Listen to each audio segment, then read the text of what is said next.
स्वागत है आपका। मैं हूं आपके साथ अनुज श्रीवास्तव। दुनिया भर में कोरोना के कई वेरिएंट्स फैल रहे हैं जिनके बारे में वक्त पर जानकारी मिल जाए तो उसे रोकने के उपाय किए जा सकते हैं। इसी के तहत दिल्ली सरकार ने एलएनजेपी अस्पताल में जीनोम सीक्वेंसिंग लैब की शुरुआत की है। एक रिपोर्ट देख लेते हैं, उसके बाद चर्चा शुरू करेंगे। दिल्ली में अब जीनोम सीक्वेंसिंग, राजधानी वासियों को मिलेगा फायदा। जीनोम से जीतेंगे जिंदगी की जंग। दिल्ली की कोरोना से लड़ाई में सीएम केजरीवाल ने एक महत्वपूर्ण कदम उठाया है। ऐसा हम इसलिए कह रहे हैं क्योंकि इस वक्त कोरोना के डेल्टा प्लस वेरिएंट की सबसे ज्यादा चर्चा है, जिसको वर्तमान समय में सबसे ज्यादा खतरनाक बताया जा रहा है, जिसकी पहचान के लिए राजधानी के लोकनायक अस्पताल में दिल्ली सरकार ने जीनोम सीक्वेंसिंग लैब की शुरुआत की है, जिसका उद्घाटन खुद सीएम केजरीवाल ने किया। इस दौरान केजरीवाल ने कहा कि दिल्ली की इस लैब में कोरोना के किसी भी नए वेरिएंट की घातकता का पता लगाया जा सकेगा, ताकि सरकार उसके फैलाव को रोकने की रणनीति और इलाज पर काम कर सके। कोरोना के हम रोज अखबारों में पढ़ते हैं कि नए नए वेरिएंट्स निकल के आ रहे हैं, तो अभी तक हम लोग केंद्र सरकार की जो लैब है एनसीडीसी, उसी के ऊपर निर्भर होते थे। हमें अपने सैंपल उधर भेजने पड़ा करते थे। अब एलएनजेपी के अंदर आज से जीनोम सीक्वेंसिंग के लिए मशीन खरीदी गई है, जेनेटिक एनालाइज़र, और इस मशीन के ज़रिए हम कोरोना के जो भी वेरिएंट्स होंगे उनको यहाँ पे एनालाइज कर पाएंगे। आइए आपको ग्राफिक्स के जरिए बताते हैं आखिर क्या होती है जीनोम सीक्वेंसिंग। जीनोम सीक्वेंसिंग एक तरह से किसी वायरस का बायोडेटा होता है। वायरस कैसा है, किस तरह दिखता है, इसकी जानकारी जीनोम से मिलती है। वायरस के विशाल समूह को जीनोम कहा जाता है। वायरस के बारे में जानने की विधि को जीनोम सीक्वेंसिंग कहते हैं। इससे कोरोना के नए स्ट्रेन के बारे में पता चलता है। बहरहाल इस वक्त कोरोना पूरे देश के लिए सिरदर्द बना हुआ है और तीसरी लहर का खतरा अब भी बरकरार है। ऐसे में सीएम केजरीवाल ने एक बार फिर दिल्ली वासियों की सुरक्षा और जनहित में एक और बड़ा कदम उठाया है। Bureau report, news one India. तो कोरोना की पहली लहर हमने देखी, दूसरी लहर देखी जिसमें तस्वीर बहुत ही भयानक निकलकर सामने आई। राजधानी दिल्ली में भी हमने देखा कि किस तरह से लोग परेशान रहे और अब इस कड़ी में अरविंद केजरीवाल ने एक पहल की है और एलएनजेपी अस्पताल में जीनोम सीक्वेंसिंग की शुरुआत की गई है। और अब ये जो इसका सिस्टम क्या होता है वो हम आपको समझाते हैं कि वायरस जो है उसको पहचानने, डेल्टा प्लस वेरिएंट कैसा वेरिएंट है उसको जानने की कोशिश की जा सकती है और उसको उसमें सफलता मिल सकती है। हमारे खास मेहमान हमारे साथ जुड़ रहे हैं। अजय वर्मा जी हमारे साथ हैं और आदिल खान जी हमारे साथ हैं जो कि जुड़ रहे हैं, उनसे बात करेंगे। आप दोनों का बहुत स्वागत है। और शुभेंदु शेखर अवस्थी जी भारतीय जनता पार्टी से हमारे साथ जुड़ेंगे, कांग्रेस पार्टी से अजय जी हैं। आदिल खान जी, यहाँ पर एक नई शुरुआत की गई है, तीसरी लहर को देखते हुए ये फैसला लिया गया है।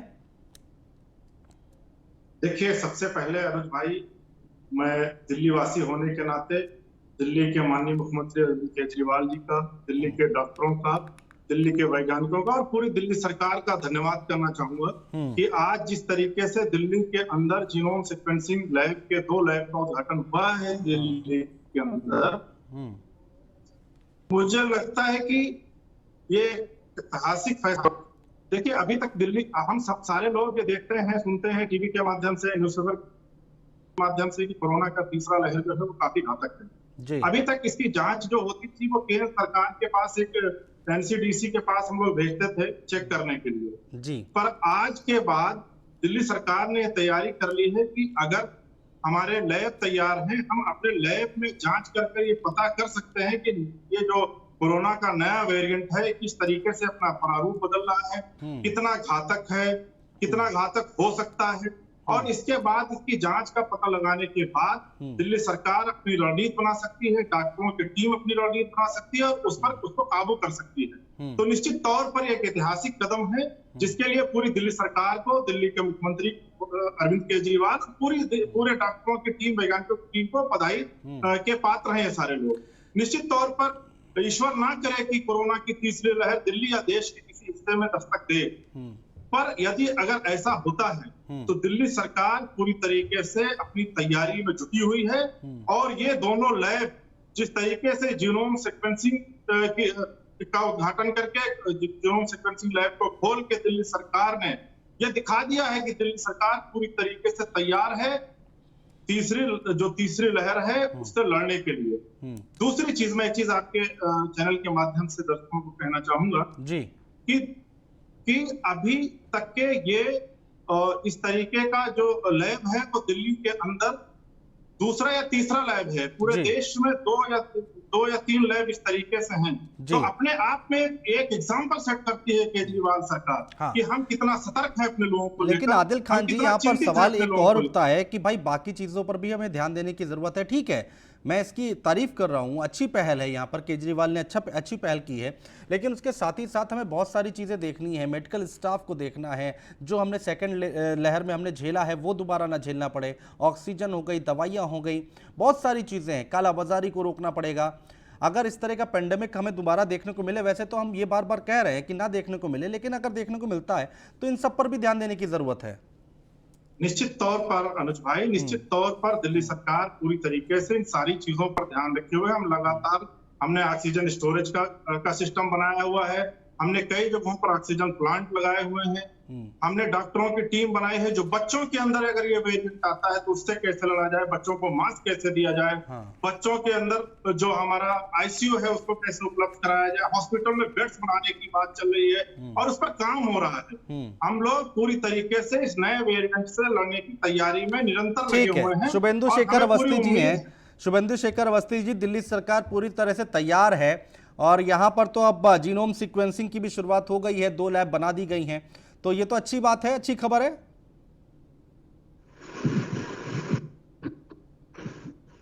और बधाई है इनको कि इन्होंने 2 प्लांट लगा दिए।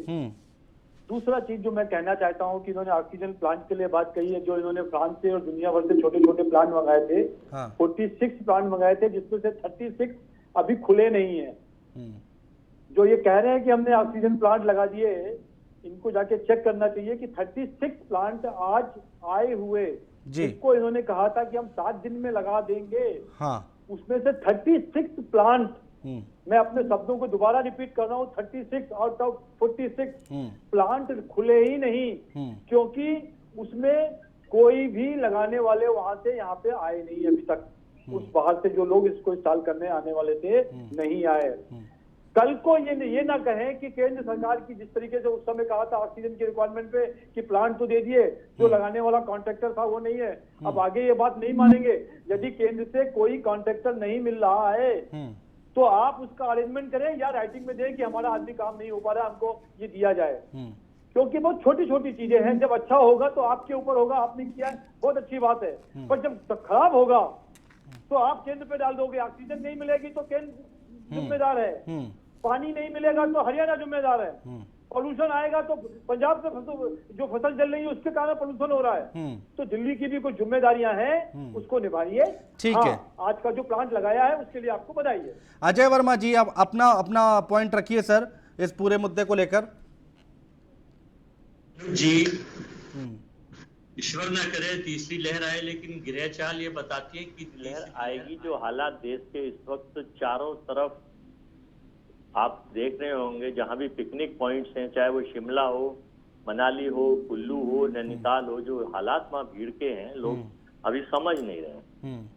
दिल्ली सरकार जो प्रयास कर रही है, देश की सरकार जो प्रयास कर रही है, पिछले सेकंड वेव में जिस कदर हाहाकार मचा था पूरे संसार ने देखा था। बिल्कुल, मेरा अनुरोध तो ये है कि आप लोग जीनस इसका जीनोम सीक्वेंस लगवाइए, आप लोग गैस ऑक्सीजन कराइए।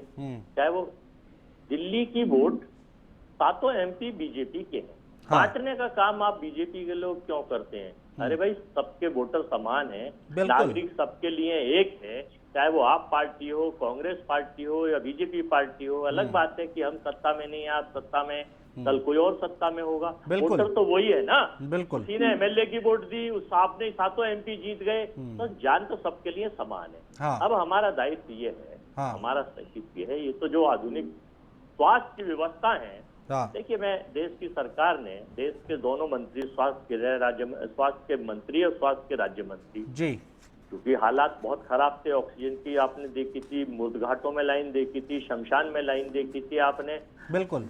रेमडेसिविर और टॉसिलिज़ोम्स की कालाबाजारी देखी थी, हाँ। बेड नहीं मिलते थे, वेंटिलेटर नहीं थे, साधन नहीं थे। तो चलो उनकी सजा उन्हें मिली। ये पीएम का हालांकि सर्वाधिकार है, किसको बदलें किसको ना बदलें, लेकिन अब हमें सावधान होना चाहिए, चाहे वो केजरीवाल हो, चाहे हमारे राहुल जी हो, अनिल चौधरी हो या नरेंद्र मोदी जी हो, इनके बीजेपी के नेता हो। आने वाली तीसरी रेल में हमारे पास ऑक्सीजन की कमी ना हो, हमारे पास बेडों की कमी ना हो, हमारे पास वेंटिलेटर की कमी ना हो, हमारे पास डॉक्टरों के पास धक्का खाने की मौके की चीजें नहीं मिले कि सब लोग ढूंढ रहे हैं, बेड नहीं है, बेड रिजर्व हो रहे हैं, और काला बाजारी पर सबसे ज्यादा रोक लगे। और गरीब आदमी अगर कोई है हिंदुस्तान में जिसके पास साधन नहीं है और बीमार हो जाता है, उसका दायित्व भी डिजास्टर मैनेजमेंट एक्ट में देश की सरकार और प्रदेश की सरकार का होता है, उसे करना चाहिए। ये मानवीय संवेदना, मानवीय आधार कहता है। हाँ। अच्छा, ये बात तो सही कह रहे हैं शुभेंदु शेखर जी यहाँ पर, अजय जी, कि भाई ठीक है, बस आपके भी तो 7 सांसद हैं, अब सारा ठीकरा आप क्यों फोड़ देंगे भाई, वोटर तो एक ही है ना, आपके भी और उनके भी। देखिए, बिल्कुल सही बात कही वर्मा जी ने, हमारे बड़े प्रतिष्ठित व्यक्ति हैं। मैं ये कहना चाहता हूँ कि सबकी जिम्मेदारी है, यहाँ पे विपक्ष की भी जिम्मेदारी है और पक्ष की भी जिम्मेदारी है, और इसके लिए ही हम ये कहना चाह रहे हैं कि ये समय जो अभी हमको थोड़ा मिला है जिसमें हम संभाल सकते हैं, एक कॉमनली बैठकर एक ऑडिट कर लेना चाहिए। जैसे अभी इन्होंने प्लान किया कि हमारे पास 34,000 पीपल रोज संक्रमित होंगे, उसके लिए अरेंजमेंट है। मैं इनसे ये कहना चाहता हूँ कि 34,000 तो हम अभी फर्स्ट सेकंड फेज में ही आ गया था। थर्ड फेज यदि इससे थोड़ा ऊपर गया तो हमको हो सकता है 50,000 लोग प्रतिदिन संक्रमित होने लगे।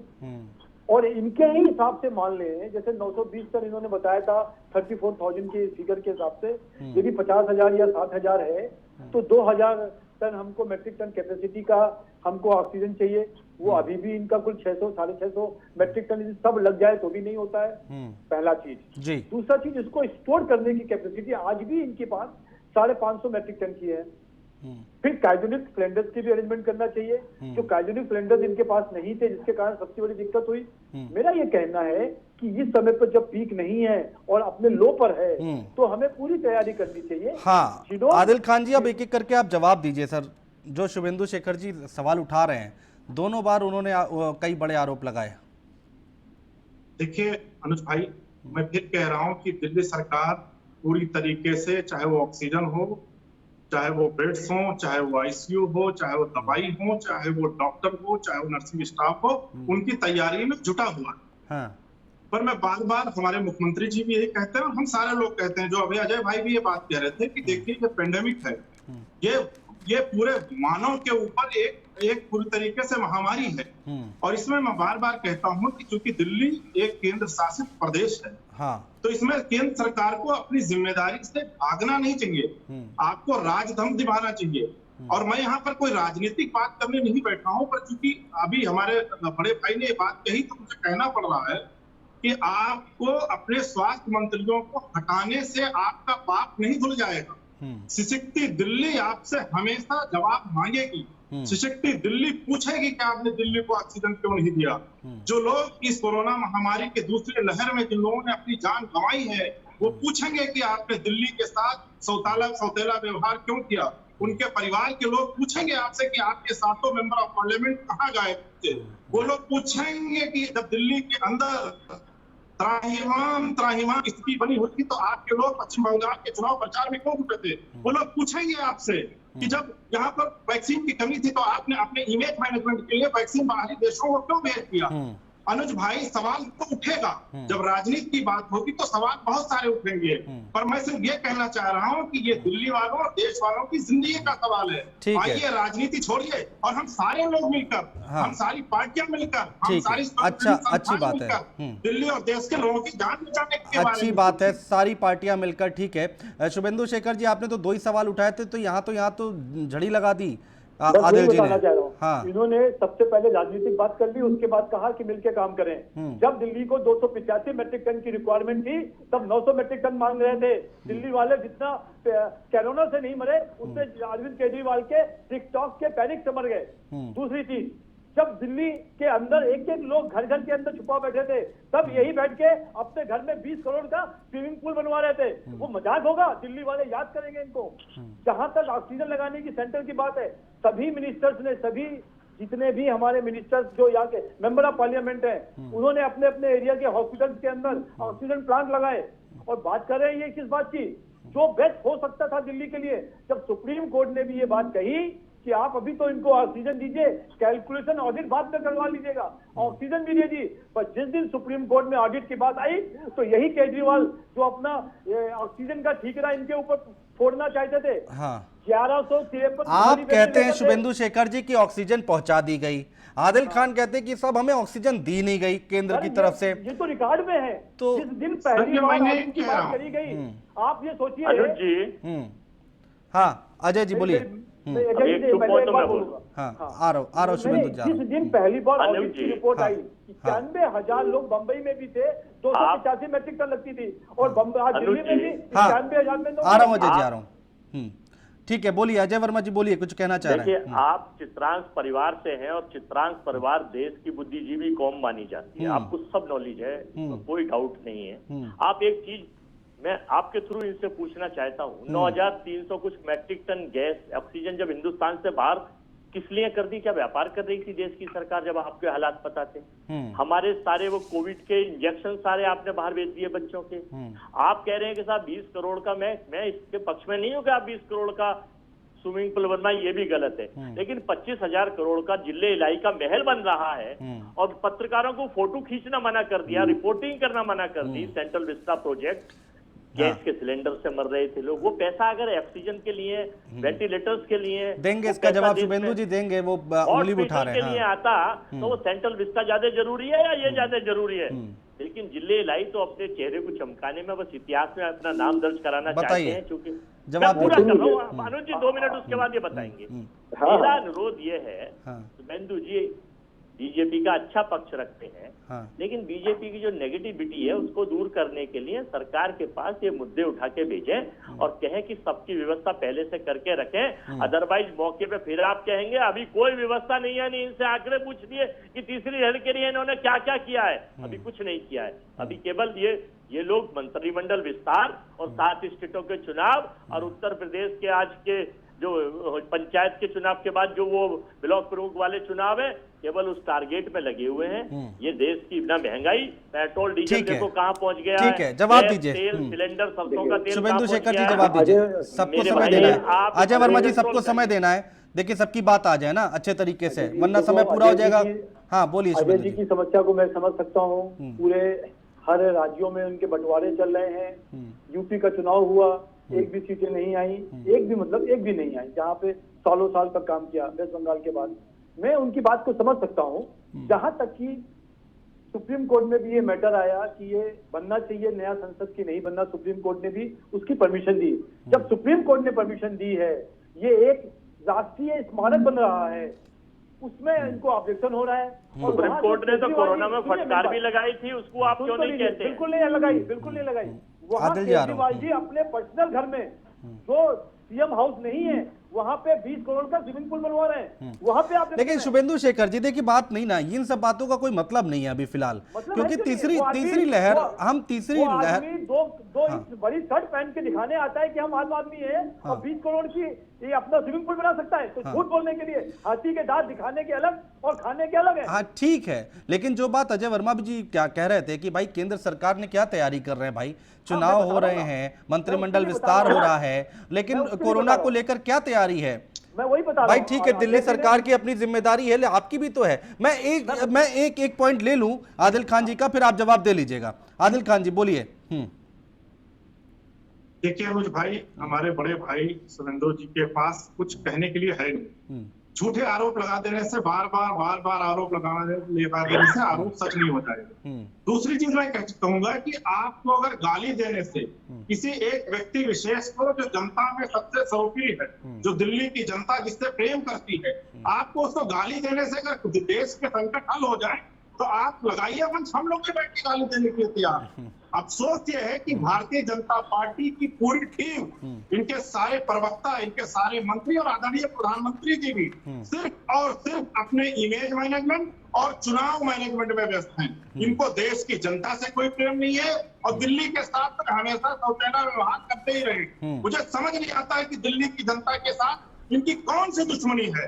ये वही दिल्ली की जनता है जो आपको 7 सीट देकर पार्लियामेंट में भेजती है, लेकिन आपकी आप दुश्मनी इनसे निकालते रहते हैं। मैं बार बार ये हाथ जोड़कर आपसे विनती करना चाहता हूँ भारतीय जनता पार्टी के लोगों को कि आप खूब गाली, ठीक है शुभेंदु जी जवाब दीजिए। हाँ ठीक है, पर कम से कम समय पूरा हो रहा है तो आखिर में सबसे उनकी मूलभूत सुविधाएं दीजिए। ठीक है शुभेंदु जी, का पालन करिए। शुभेंदु जी बोल लीजिए। हाँ देखिए, जो 1 साल के अंदर सबके घर में नल से पानी देने वाले थे, वो आज 6-7 सालों में भी दे नहीं पाए। जो पानी साफ फ्री पानी देने वाले थे, वो पानी के अंदर कीचड़ के साथ पानी दे रहे हैं।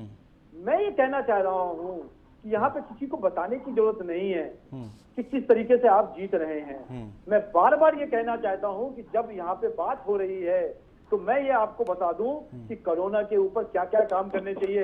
आपको नया स्टाफ रखना चाहिए, नए हॉस्पिटल बनाने चाहिए, मोहल्ला क्लिनिक जो आपके बंद रहे वहां को चालू करना चाहिए। इंजेक्शन हम दे देंगे और 1-2 दिन के अंदर, अगले अक्टूबर तक हम सबको इंजेक्शन लगा देंगे। भगवान ना करे ऐसा हो कि तीसरी लहर आए, बट जब यदि आए तो हम आप और तीनों पार्टी के लोग मनुष्य हैं, तो मनुष्य जिंदा रहेगा तो दोबारा डिबेट पे आ सकेंगे। इस बात को कहकर मैं बात खत्म करता हूँ। बिल्कुल, कि आप यहाँ राजनीति ना टीवी पर एक वादा करके जाइए, इस बार आप लोग चुनाव में नहीं भागेंगे। शुभेंदु भाई, आप इस बार वादा करके जाइए कि भारतीय जनता पार्टी जब दिल्ली और देश पर संकट आएगा तो किसी चुनाव में नहीं भाग जाएगी भारतीय जनता पार्टी। आज कम से कम आप ये वादा करके चले जाइए। वादा किस बात का? चुनाव आयोग कहेगा कि चुनाव होना चाहिए तो हम नहीं, चुनाव आयोग कहेगा तो देश की जनता को मरने के लिए छोड़ देंगे। बिल्कुल, चुनाव आयोग कम से कम अपने राज धर्म का तो पालन करिए। किसी स्टेट में चुनाव हो रहा है, प्रधानमंत्री जी से लेकर आपकी पूरी कैबिनेट मंत्री चली गई और आज आप स्वास्थ्य मंत्री का इस्तीफा दिलाकर अपने पापों का प्रायश्चित करना चाहते हैं। ठीक है, बहुत शुक्रिया आप सभी मेहमानों का हमारे साथ जुड़ने के लिए, तमाम बातचीत करने के लिए। तो मुद्दा यही है कि अब दिल्ली में जो है नए वेरिएंट का पता लग जाएगा, क्योंकि 2 नई लैब खोली गई हैं और ये एक अच्छी पहल है। देश में कुछ ही जगहों पर है और अगर ऐसा हो रहा है तो ये बहुत अच्छी बात है। अरविंद केजरीवाल ने इसकी शुरुआत कर दी है, लेकिन जिस तरह से विपक्ष के लोग कह रहे हैं कि बाकी चीज़ों पर भी ध्यान देने की ज़रूरत है। अगर तीसरी लहर आई तो 35,000 लोग रोज़ संक्रमित होकर सामने आएंगे तो कितनी भयानक तस्वीर होगी, अंदाज़ा लगाना ज़्यादा मुश्किल नहीं है। फिलहाल हमारे इस बुलेटिन में इतना ही। नमस्कार।